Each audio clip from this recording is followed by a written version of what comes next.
So we are in the process of closing the Euro office in order to save money that we can better spend on projects for the members. So it's a bit sad because we just had new desks last year, and we only moved in here actually last summer. And it was all looking rather nice. It's a complete mess at the moment because we've been going through all the box files and getting out all the old photographs, decided what to keep. And what not to keep, and obviously what we will be keeping is our machines. This is mine, it's coming home with me today. It's a little bit more serious than taking home a post-it pad, but there we go. We've taken the art, I'll show you that when we get home. And like I say, this is Tad's domain. And just switch on the alarm, and over the next few weeks we'll record this little process as Eura goes home. See you later. So this is where it all started. Eura's very first office was behind that green door behind me. This is our old house. And we have moved our offices now to, I will show you, up the road.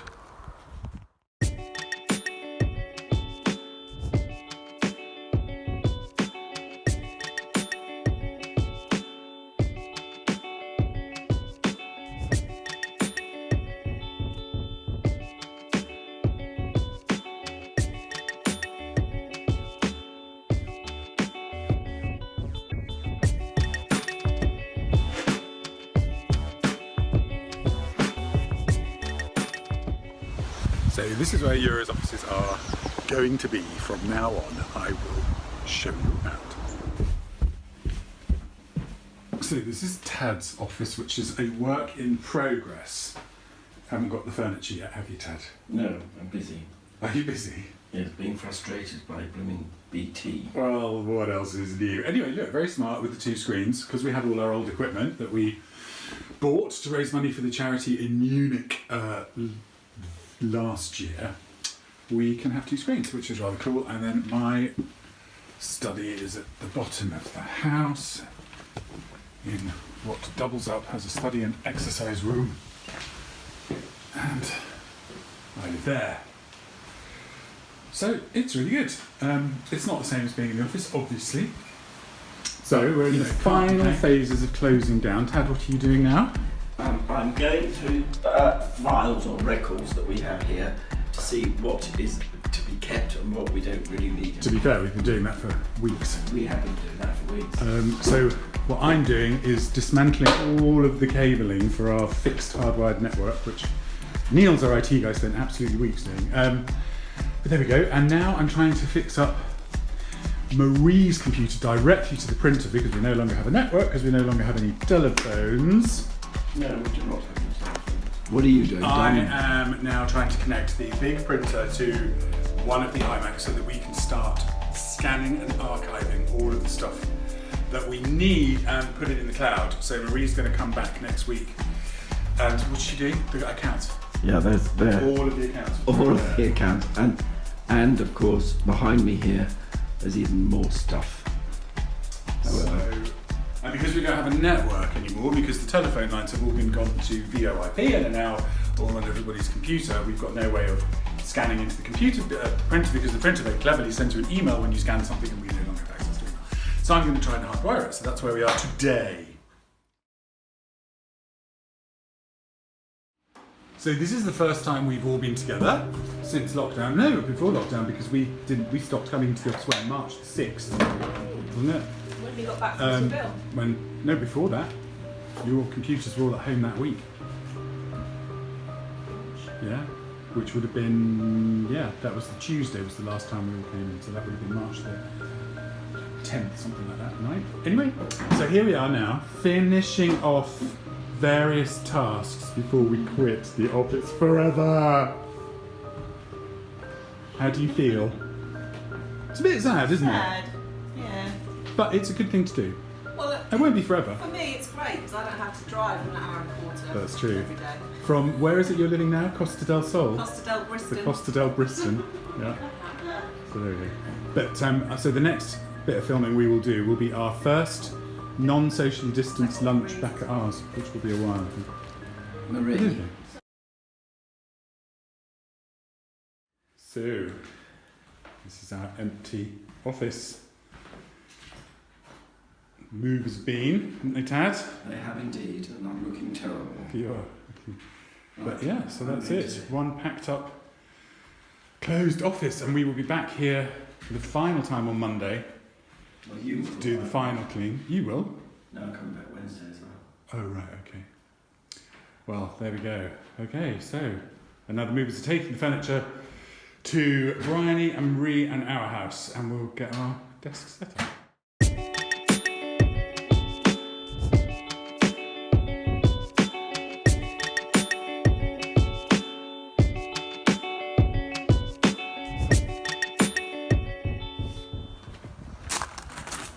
So this is going to become our great Euro store. Already you can see we've got our packing table in place. We've got all the bags in nice sealed containers ready for the conference. And then paperwork, shelving, all sorts of things coming in here. There's the coffee machine from the office. That's quite surreal. And then the office furniture will go down into Tad's study, or his bits of it, and then the guys are going to take the other desks to Bryony and to Marie. So the only thing about working from home is your work does tend to encapsulate your entire home. So this is.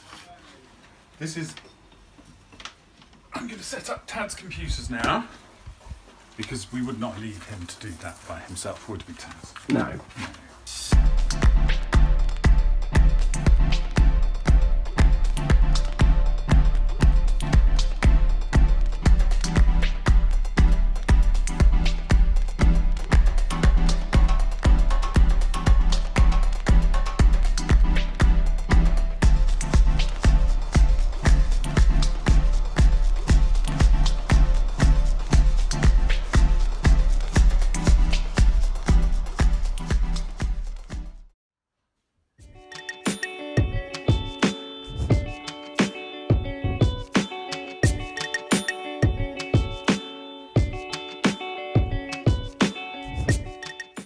So this is our first meeting since closing the office. Hello. Hello.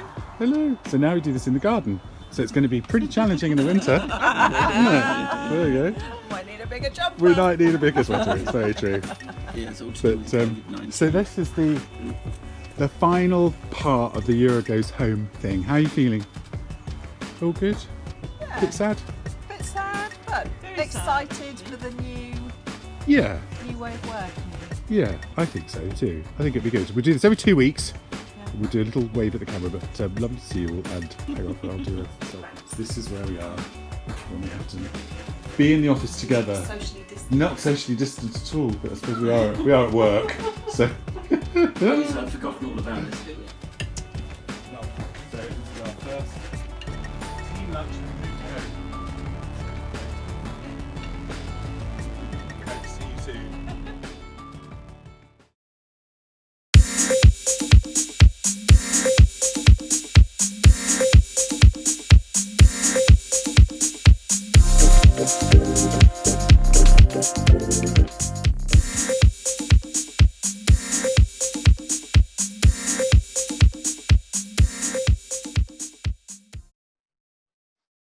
So here we all are at home. So yeah, Euro's gone home. It's actually gone back home, hasn't it, Ted? Yes. Where did it begin? Well, Euro sort of tentatively began in Brighton, and then it moved up. Oh, it did, didn't it? Yes, then it moved up to the cottage where it lived for about 3 or 4 years, maybe. That was and the then, little house you saw on Yes. the film, right? Yeah. and then it went to a house in Norwich. I'd forgotten that. Oh yes. Because I was doing my And masters. eventually in 2002 we went to the business centre, and we just left it 18 years later. we moved offices in the meantime. Oh, We yeah. moved to smaller offices, didn't we? We didn't need so much space. Uh, So Bryony and Marie, you are in your home offices. Marie, it's a shame I can't pivot round because I came over yesterday to fix up your second screen and it looks very smart on your work It is desk. marvellous. Thank you You're very happy much. with it? Very much so. Thank you. So tell me, Bryony and Marie. Bryony, sorry, I've got to explain your background. My office is still actually being built. This is where we're at today. So, yeah, I'm out in the garden, you know. Excellent. Unfortunately, it's not quite as sunny today. And these are the foundations of your new house that you are building. Yes. So when technically, that's not actually my office behind. That's actually going to be my kitchen. Oh, fantastic! And so your furniture was delivered, but you haven't. Yes. You've got it in storage, right? Yes, it's still all flat packed, Right. waiting in anticipation. And you will have a. So we'll have to do a back home part 2. Yeah, we will when you move in, and I'll come and film Marie's setup because again, it looks really nice. It'll be ready when we all meet in Seville, so I can show everybody who's interested on there. the big I can screen. bore everybody senseless. Excellent. Yes. And I'll do it at night. Building a house. Good point. It'll Really only nice. take a couple of days. That's a great point. That would be really cool. And so tell me, Marie, how does it, I mean, what's it like, the transition from, you know, being all together in the office and then now being at home? What are the plus points and the negative points? Well, on the plus side, I get to spend a lot of time with my dog. She's very cute, your dog. She's very, very pleased about that. Yes. I think it takes a lot of getting used to, and I miss having a chat in the office and all of that. So it's very quiet. It's funny, isn't it? Tad and I were having this conversation the other day. It's like, in a way, you know, you forget how much social life happens in an office.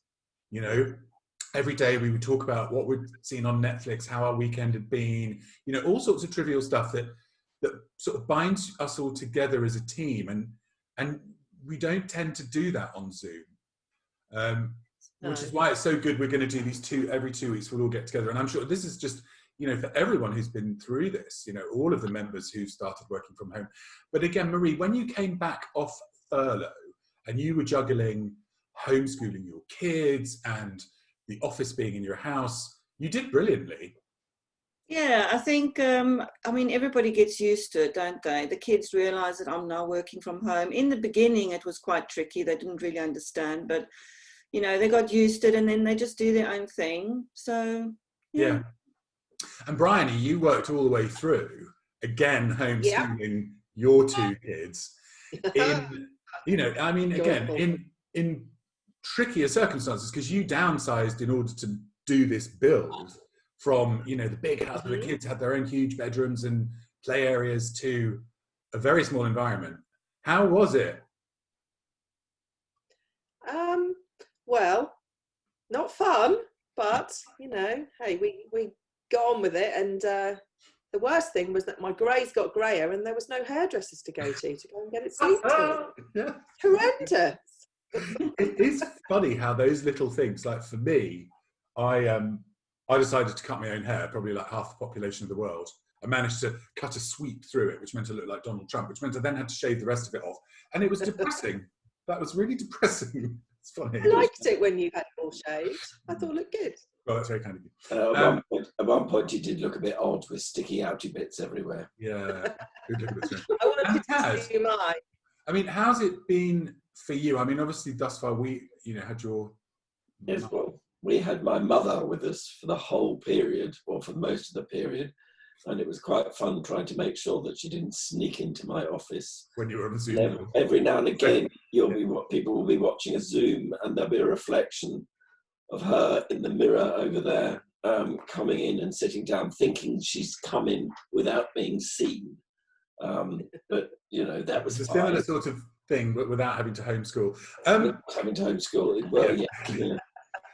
So, obviously, this is the closing of the Fall Forum. We hope that you've all enjoyed sessions, and that you've got something out of it. You've been able to network a little bit. I mean, it's nothing like being in a real life event. No. And I think I probably speak for all of us when we say we cannot wait to all be together. Hashtag Euro will be together again. It's been a very long time. It feels like a very long time. And I know that everyone we've spoken to as a team is just really desperate to get back together and to see each other and to just share company. So what I guess I would like to say, on behalf of the Euro team, you're in our thoughts all the time. We're all connected still. We're here. Contact me, Marie, Bryony, or Tad at any time. And until we meet again, stay well, stay safe, and take care. Yes, absolutely. Cheers, everybody. Goodbye. Cheers. Bye. Bye.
It's really impressive to see all of those people who got their MIM certification during the last months. And like Tad and I said at the beginning of the forum, as a board and as a team, we're looking at the situation.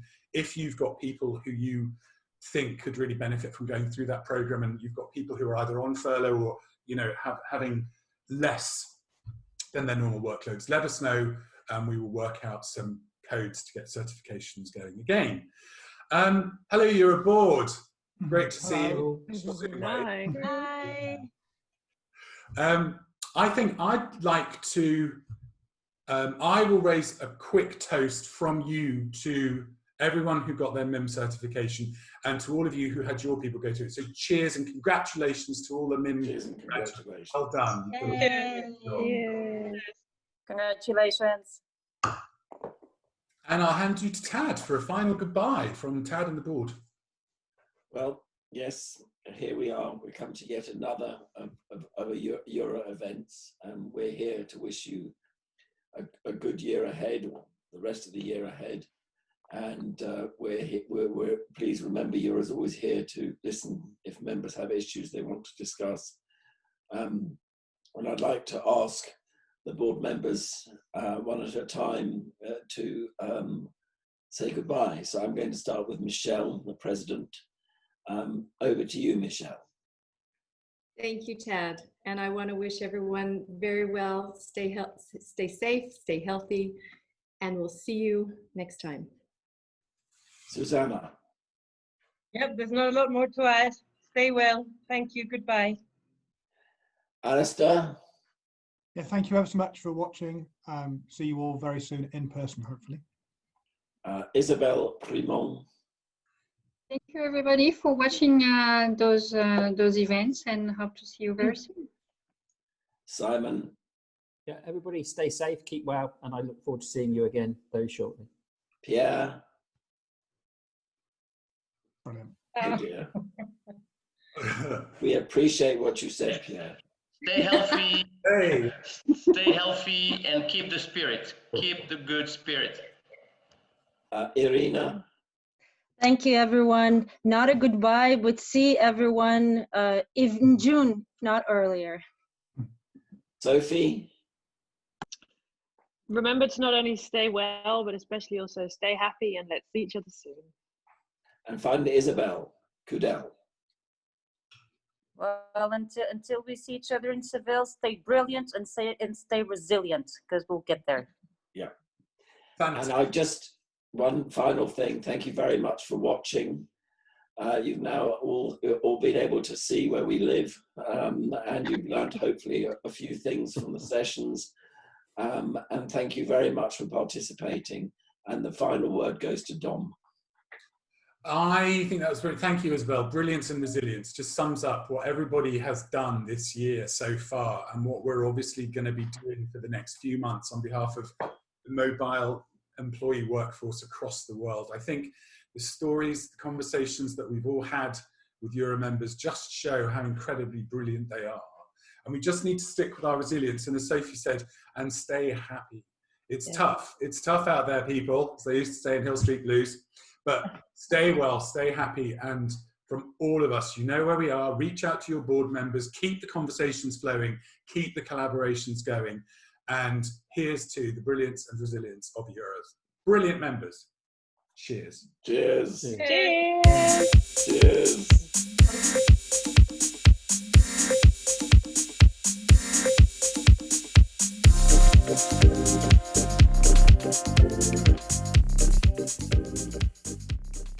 Well, if there were two attributes, two characteristics that define and hallmark our family, our Euro family, surely those two characteristics would be brilliance and resilience. I know you've all enjoyed this forum. Let's face it, let's be honest, it's been a very difficult few months for all of us, and for some areas and some regions and some parts of the business, far more difficult than for others. But what have you done with that time? Do you know what? I am in awe of you, and hats off everybody, and a round of applause for those thousands of Euro members who've taken advantage of that extraordinary treasure trove that resource, that treasure trove of tribal knowledge that we have in our training facilities, and the thousands of Euro members who've succeeded in getting their MIM certificates really shows what people can do when they are locked down, when they can't get on with what they want to be doing, but nonetheless are using that time profitably to pivot, to change, to repot. And I'm coming back to that expression because that is what you've been doing. Like seeds planted in the ground. We can't do much at the moment, but what we can do is improve ourselves with continual personal and professional education and development.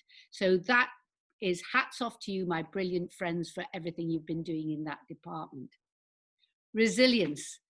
Well, if ever there was a business that has shown resilience, it must be this business. Usually you're helping people in trouble, in trauma, in difficult situations because they're moving, they're being uprooted from their normal environments and put into other difficult environments. Also very difficult when you've got children, spouses, people who don't necessarily want to uproot. You show resilience in managing their expectations and their needs. And now resilience in managing our imperatives, which is to live very lean. And you know what, I was almost moved to tears when I saw the video clip of our lovely core Euro team moving from their office into the house shared by Tad and Dom, and now our core team in the UK. Without any sort of backward look, they said, nope, this is what we have to do. We've all got to cut our cloth accordingly nowadays. And they have moved, downsized, saved money for the business and the organization so that we can continue. That's what I call resilience. That's what I really call a combination of brilliance and resilience and managing things to the best of our ability while we all together get through this very difficult period. You know what, there's the expression pivoting, and I really applaud that expression pivoting. I know that a lot of you now, although it's not where we want to be, when we get back to normal, and we will get back to normal, will be in a better position to manage your clients. You will understand the need for duty of care, increased duty of care because of what's happening now. Nobody's going to want to move country or city or town or job or department without having assurances increasingly that they're going to be managed if anything like this ever happens again. So I believe really that this issue of pivoting and being able to pivot, to show the resilience, the curiosity, the flexibility indeed to be able to pivot is key. While we've been locked down, I've been writing a book. As those of you who are dear friends of mine know, I spent a couple of years in California at university at Stanford, learning how to change my life. And you know, when you go to Stanford, which is the epicenter of disruption and innovation, and we've been talking about disruption and innovation in the forum, there is a plaque there as you go into the Graduate School of Business, the place out of which we had Facebook and Google and all these disruptive technologies. And the plaque reads as follows. It says, repotting. That's how you get new bloom. You must have a plan of achievement, and when that is accomplished, you must be willing to start off again. Well, we are starting off again. And I know that I'm going to see you again next year in Seville in new bloom, with all the efforts that you've been putting in to personal development, to professional development, to pivoting, to understanding even more viscerally than you already do, the importance of understanding people's duty, your duty of care to people who are working in difficult circumstances. It will make you better professionals. That's my message. All I want to say is I miss you all. I've missed not seeing you this year, but for sure we're going to have a hell of a party in Seville. So keep being brilliant, keep being resilient, and keep well.